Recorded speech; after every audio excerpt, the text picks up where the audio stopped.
เพื่อสิพีออกมาได้ก็เป็นตายานนะสำคัญก็คือบอกว่าจะเป็นคนประเทศใดดอกคันว่าเห็นแล้วแหละอยากให้ซอยรถคนเจ็บสำคัญที่สุดละเอาไปก่อนเดี๋ยวเป็นยังไงคนเจ็บเป็นยังไงเห็นบอกเดี๋ยวหาบอลมีสัญญาณก่อน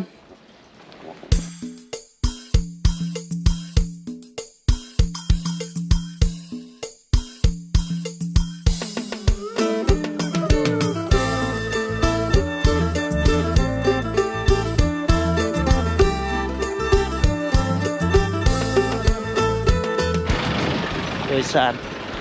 โอ้มันได้คนหลายแท้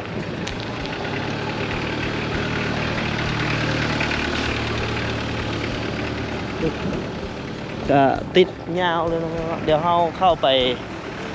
ในบ้านจังหน่อยนึง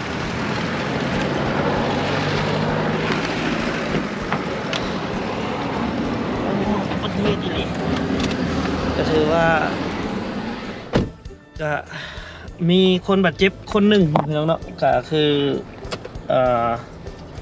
โซเฟอร์ของรถพี่น้องคนไทยเนาะขาหักก็คือสิต่ำแห้งสมควรอยู่พอดีแบบว่าเพิ่นเลยเลนมาเลนขวามาต่ำเอาอยู่ฝากเบื้องนี้เนาะตามคำให้การของเจ้าหน้าที่ก็ว่ารับในก็ค่อยไปค่อยมาเนาะพี่น้องเนาะถนนหนทาง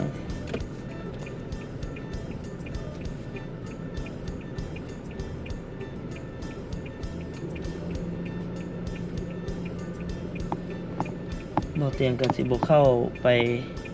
ไกด์เพิ่นดอกเนาะเพราะว่ายังเป็นเวียกของเจ้าหน้าที่เพิ่นยังเคลียร์เอารถเอารางมาลากเอาอยู่เดี๋ยวไปสอบถามเบิ่งคนที่เห็นเหตุการณ์เนาะเผื่อมีคนที่เห็นเหตุการณ์เพื่อว่าให้เพิ่นเล่าให้ฟังโดยเฉพาะแม่นเขาน้องกอยน้องจอยเป็นจังได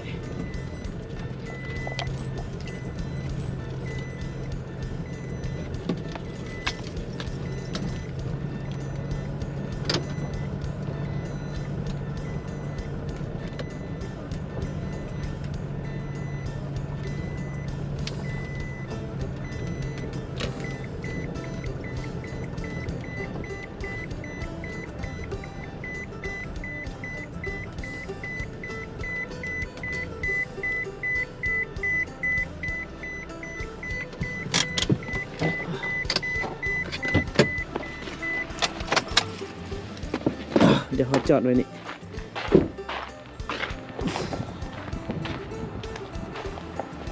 ฮัลโหลสบายดีย่อมือมาได้เป็นอะไรไม่ไฟได้เห็นรถเขาตามกันเห็นหมดเลยน้องนั่งย้อนสบะน้องนั่งย้อนสบะนั่งแล้วตามแล้วก็ออกไปเบิ่งเลยเป็นอะไรเสียงมันดังแห้งวะนั่นแหละคือเห็นต้มเลยมันวะคนยี่ไข่มดแดงเขาก็จะตื่นแหละมีคนขาหักคนนึงคนไทยเป็นคนไทยโซเฟอร์คนไทยขาหักคนนึงต่ำแห้งสมควรน้องจ้อยเด้โอ้ออกไปซื้อสาลี่นี่หวะออกไปซื้อสาลี่นี่ออกไปรัดมักสาลี่มักมูมักแตงผัวมาฮอดแล้วบ่มาฮอดแล้วเดี๋ยวไปอีกแล้วไปใส่ไปกับคนไทยฮะค่ะมันจะไปโรงพยาบาลเกาะนี่เราก็บนภูขาฮักเขาบอกแม่นเราเฮ็ดกินเอ้ามีฮอตทุกอย่างต้มเพี้ยต้มเพี้ยลูกเพี้ยเป็นไงได้เห็นได้ยินเสียงแล้วได้ยินเสียงแมนได้ยินเสียงแล้วก็บังเอิญสิออกไปลัดสลีเลยนะก็เลยไปเจอข รถของหมอเลยบ่ น้องกับผู้เพื่อนคนน้องเข้าไปก่อนอ่ะ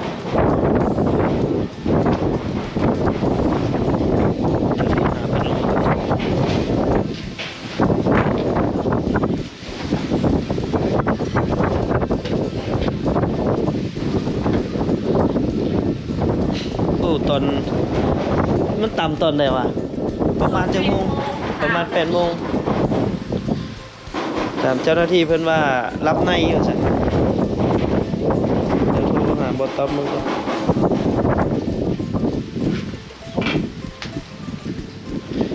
คนเห็นเหตุการณ์พี่น้อง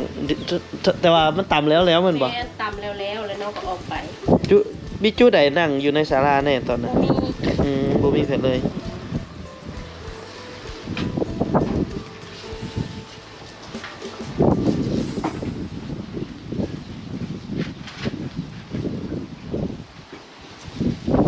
คนใช้ตัวใดคนไทยในลาวนี่บ่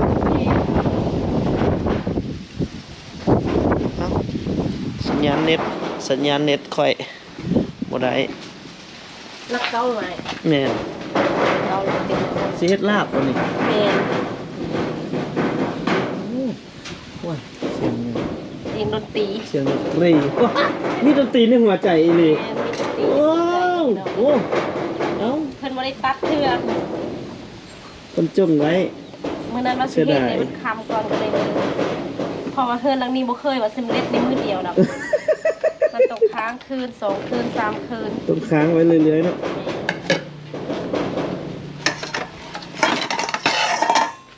เฮ้ยเบ้เฮ้ย ไหน นี่เด้ เฮ้ยอยากกินซากกระเบือบ่เฮ้ยมาเข้าทางใด โอ้บ่อึดดอก ฮะ น้องบ่ได้แปลง ป้ามันกินอันนั้นได้เนี่ย เฮ้ย เบิ่ง เฮ้ย เป็นไรบ่ โอ้โห บักหมูบักแตงโมเรียบร้อยถือผ้าแล้วบ่ฮะถือจักเดือนละเอากำลังเอื้อยแบบได้ก่อนเข้าในนี้มา แม่น โอ้ตายเลิศเลยเฮ้ย ไปลูก ครับโอ้โหเฮ้ยมันจะออกทางไหนเด้อเธอเบิ่งเด้อเฮ้ย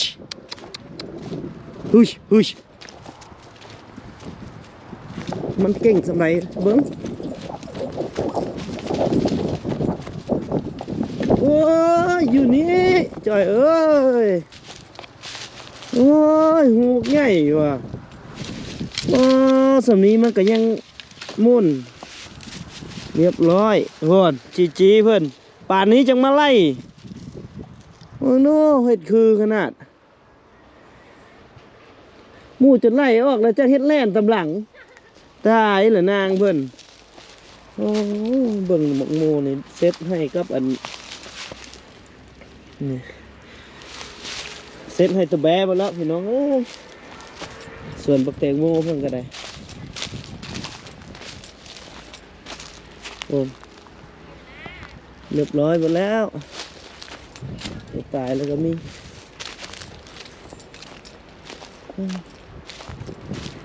ก็มันก็จ่อมากมันคู่เครืออะไรเด้เนาะโอ้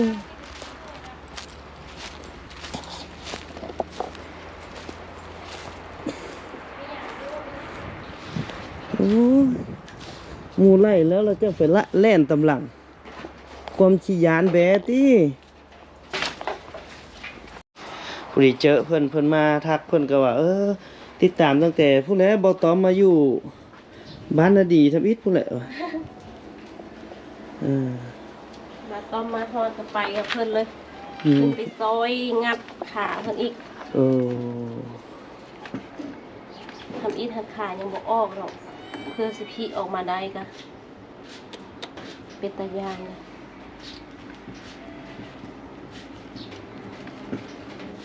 เพิ่นไปดนแล้ววะ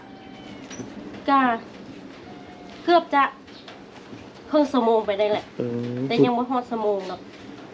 ยันนั่นผู้ดีเพิ่นไปวิทย์นึงไอ้มา แม่น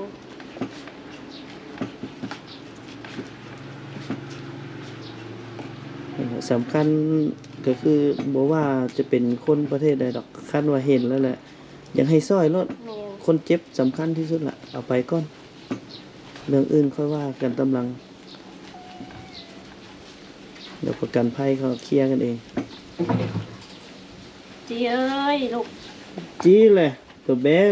เฮาจุดไล่ออกแล้วเพิ่นจักไล่ตำหลัง กล้าเลยยานแฮง ย้านเขาติเห็ เห็ น นอะไรเนี่ยก็ทำท่าไปเฮา เห็นเขาปุ๊บแล้วก็เอาแล้วเพิ่น อืม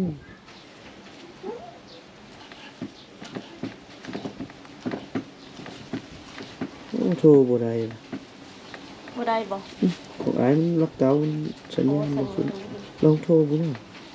ไปเอาเบอร์น้องโทรบ่ แบบนึงเด้อ จีจะลักกินเด้อจีเด้อเดี๋ยวจะแมวอีกโอ้อยู่ในตีนในมือนี่พี่น้องเดียวเฮาสิโทรถามเบิ่งเพิ่นว่าเพิ่นเอาคนเจ็บไปฮอดคุณเป็นจังไดแล้วเนาะเป็นพี่น้องคนไทยขาหักพี่น้องนำส่งโรงพยาบาลนำส่งโรงหมอเนาะในขั้นเบื้องต้นเนาะตามที่ได้ยินน้องจ้อยว่าเพิ่นได้ไปงัดบ่ต้อมพอดีมาแต่ไทยนะก็เลยไปงัดออกพอดีบ่ต้อมออกไปเห็นแล้วก็ไปงัดขาเพิ่นออกจากรถแล้วก็นำส่งโรงหมอ เดี๋ยวเป็นยังไงคนเจ็บเป็นยังไง เห็นบอกต่อ เดี๋ยวหาบอลมีสัญญาณก่อนเท่านี้บอกโอ้สัญญาณกับบดีพี่น้องเอ้ย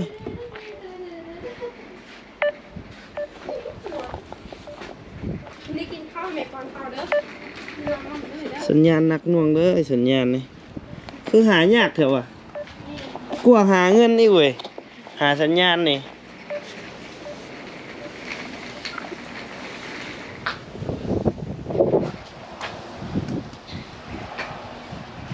เดี๋ยวโทรกลับเพิ่นใหม่ก่อนเป็นหนิงนะเมื่อกี้นี่สัญญาณขึ้นแล้วมันหนิงติง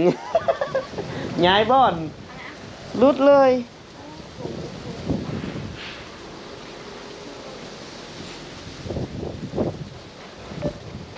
เดี๋ยวโทรใหม่อีกก่อนพี่น้อง วันไหน เป็นยังไงโอ้ กำลังนับตรงอยู่ว่าสิประกาศให้คนหนึ่งโทรไปหาหัวหน้าผัวแล้วไอ้บัตรว่าแต่เมียเล่าดอกคัมเมอร์โต๊ะของไทยแล้วว่าต้องไปแขวงก่อนไอ้แขวงเดี๋ยวฟังไทยคอยบอกน้องแล้วมีอะไรบอกน้องตำรวจในประกาศตรงนั้นให้ตาเนี่ยไปแขวง โอ้ตอนนี้เอารถไฟไป ครับ เอารถไฟไป เดี๋ยวไปเดินไป นั่นแหละ ฟังไทยไทย พอดีค่อยกับมาฮอดบ้านอดีตเลยแหละรู้ว่ามีคนบาดเจ็บแฮงคนหนึ่งว่ะไปฮอดใส่แล้วนี่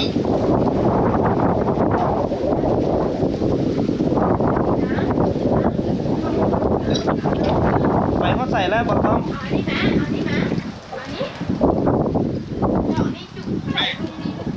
พอเปลี่ยนแล้วเปลี่ยนรับสามแล้ว เอาข้ามไทยเลยบ่นี่ข้ามไทยเลยบ่เอาเพิ่นข้ามไทยเลยบ่ ต้องให้ลูกหลานแขวงตรงต้องให้ลูกหลานแขวงตรงให้มันเป็นขั้นตอนไหม อ๋อจังหวัดท่าแขกแล้วเนาะ แน่แต่ว่าก็สีส้มตอนไหนพวกเราว่านี่แพ้มันกระดูกมันหักหลายหมองกระดูกมันหักพี่ ไปแล้วเพิ่นก็นำส่งเลยเฮาขอให้เพิ่นส่งเพิ่นก็ส่งเลยแหละเพิ่นบ่อันนั้นดอก เพราะว่าคอยบ่ได้เอาพาสปอร์ตมาว่าพาสปอร์ตมาเขาก็ไปได้แล้วแต่คอยบ่ยากดอกฟังไทยฟังลาวไปข้ามได้อยู่แล้วเหตุฉุกเฉินขากลับไปนั่งเรือข้ามได้ถ้าสมมติว่าในกรณีถามว่าเป็นตรงฟังไทยคอยเป็นตรงได้เพราะว่าไอ้บั๊กกักแล้วเราขออนุญาตเชิญติดตามนี้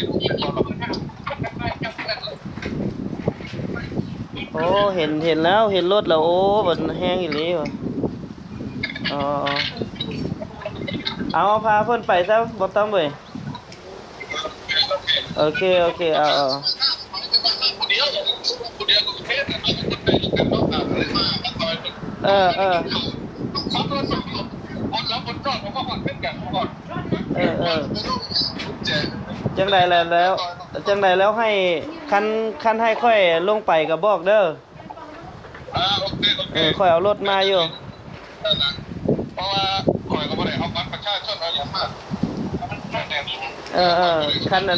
คันมีอะไรก็โทรบอกให้ค่อยเอาไปส่งก็ได้เอา สมมติว่าเดี๋ยวแบบสมมติว่าในบ้านด้านแก่เนี่ยเอาบัตรไปบ้านเพื่ออะไรเนาะ นั่นแหละค่อยถือไปให้ก็ได้ ยกตัวอย่างว่าจะว่ามาพี่พาเพิ่นไปส่งอยู่พุ่นกะอยากเอาพาสปอร์ตไปค่อยก็ถือพาสปอร์ตมาอยู่ ตอนนี้จะอยู่หน้านี้เนาะ แม่น มันอยู่หน้านี้เนี่ยในบอกก็ควรว่าเสียงไปเก็บไปยืมเงินไฟเนี่ย เออ เอาเยี่ยมไปยืมเงินเนี่ยยืมเงินไปเอาอย่างไรอันเครื่องให้ตะกร้าได้ยังไงบอกแม่ต้องปิดเสื้อผ้าเป็นเสื้อผ้าแผ่นของกามิโยนะอ๋อมือของถือว่างไว้นะเอาไปเก็บไปเงี้ยก่อยเนี่ยในร่างนะครับในร่างเด้อรบกวนเนี่ย เดี๋ยวสิประสานกับเจ้าหน้าที่เพิ่นเอาขอให้ปลอดภัยเด้อไอเด้อฮอดน้องหมอไวๆเอามีจังไดก็จังว่ากันโอเคบ่ต้องโอเคพาเพิ่นไปห้องหมอก่อน ติดยับผ่านเพื่อนก็ต้องติดยับผ่านตลอดนะตรงนี้เพื่อน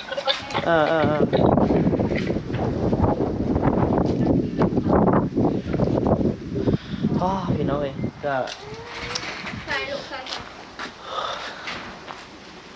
ก็เห็นเพิ่นก็ถือว่าเจ็บสมควรเนาะเพราะว่าอยู่บ่อนบีแข้งจิกกระดูกหักหลายบ่อนเลยเนาะก็ตอนนี้นำส่งไปโรงหมอแขวงขมวนก่อนเนาะก็สิประสานทั้งแขวงขมวนเพื่อจะส่งต่อไปยังประเทศไทยเพราะว่าเพิ่นอาจจะมีประกันภัยประกันชีวิตอหยังอยู่พุ่นหั้นนะเขาเจ้าก็สิดูแลประชาชนของเพิ่นได้ดีเนาะแต่ว่าเพิ่นหาบ่เตียงค่ำนี่ไปเอาเครื่องของเพิ่นอยู่รถนั้นมาไว้ให้ได้